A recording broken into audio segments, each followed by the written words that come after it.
Guys, whenever we talk about investing, there is one asset class that is always on everyone's lips: real estate. We have all heard from our parents and elders, son, you must have at least one property of your own. But there is a problem. Until a few years ago, if you wanted to invest in real estate, you needed to have lakhs or even crores of rupees ready to invest. But now, times have changed. About 3 to 4 years ago, SEBI launched a new investment instrument in India called REITs. Now, what exactly are REITs? How can you invest in them? How much return can you expect? And most importantly, who should invest in them and who should not? We will cover all that in this video. I have done some deep research on this topic, and I promise if you watch this video till the end, you will have complete clarity on REITs. So let's get started. First, let's understand why real estate is so attractive. There are two main reasons for this. Capital appreciation. This means the increase in the property price. We have seen how property prices in tier 1 and tier 2 cities have grown multi-fold over the last 10 to 15 years. Second is rental income. This becomes a steady source of passive income for you. If you look at the portfolio of any wealthy person in the world, you will definitely find a large portion allocated to real estate. However, as I mentioned, there is a very big limitation: ticket size. Not everyone can afford 50 lakhs or 1 crore rupees. Some people think, let's take a loan and invest. But my recommendation is that taking a loan for investing is generally not a good strategy, because the interest you pay on the loan will significantly reduce your potential returns. So, what is the solution for a common investor? This is where the concept of commercial real estate comes in. We all know that from an investing point of view, commercial real estate like office buildings, malls, warehouses can give better returns than residential.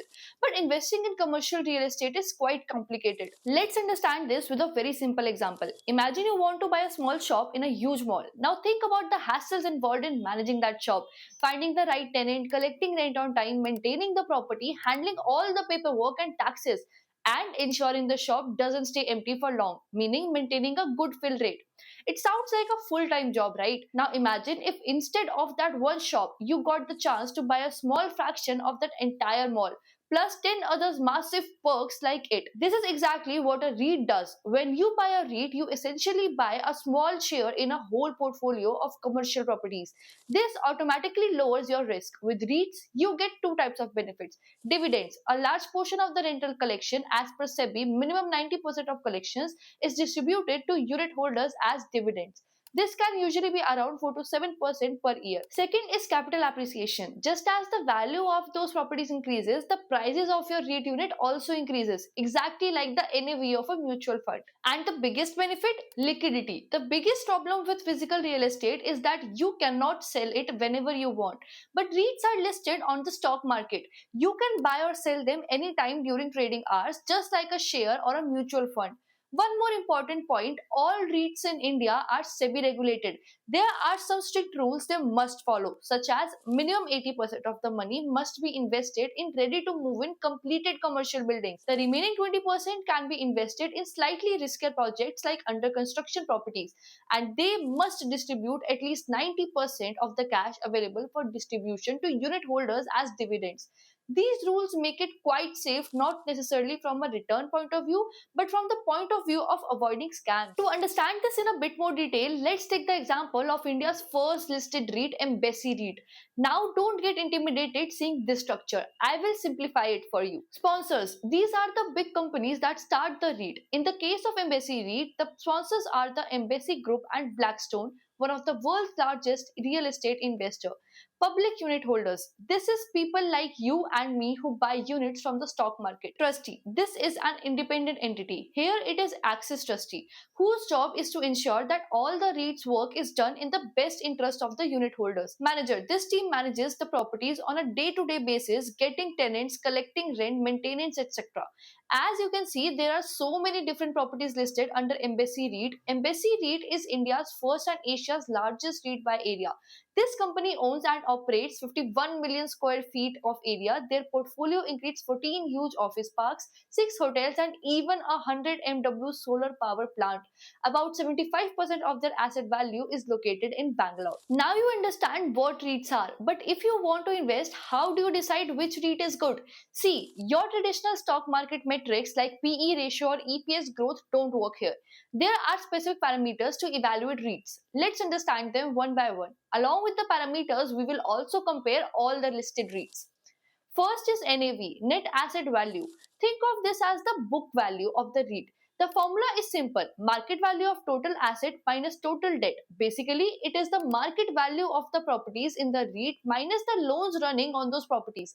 NAV gives you an idea of the REIT's intrinsic value as a thumb rule.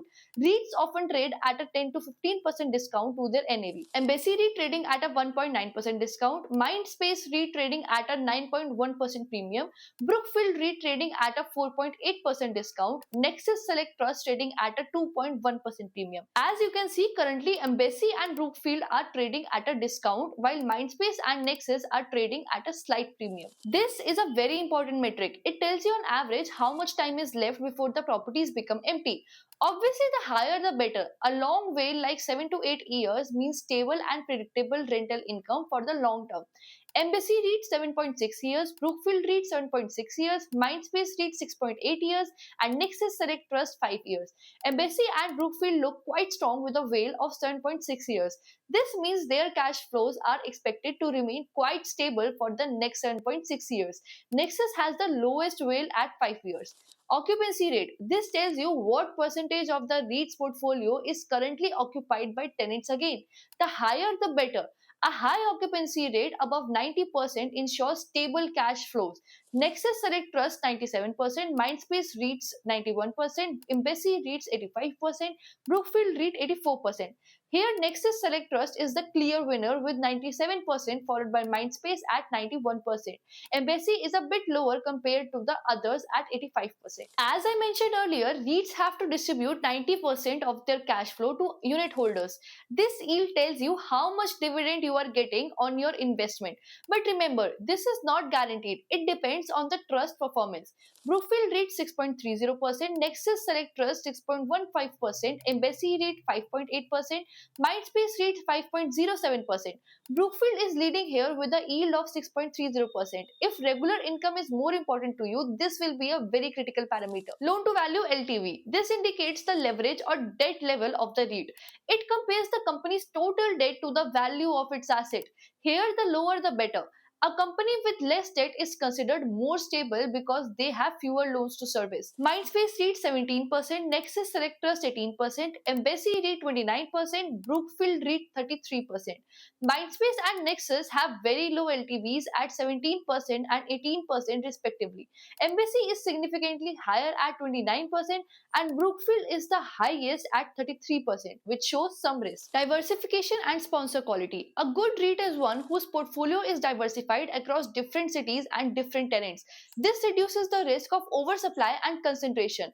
Also, a strong sponsor like Blackstone, Brookfield, etc. helps with brand recognition, trust, and landing good deals. If we compare all listed REITs, Embassy is predominantly Bangalore focused 75%. Mindspace is spread across Mumbai and Hyderabad. Brookfield is focused on North India. Nexus has the most diversified portfolio across North, South, and West India. As you can see, every REIT has its own strengths and weaknesses. There is no single clear winner.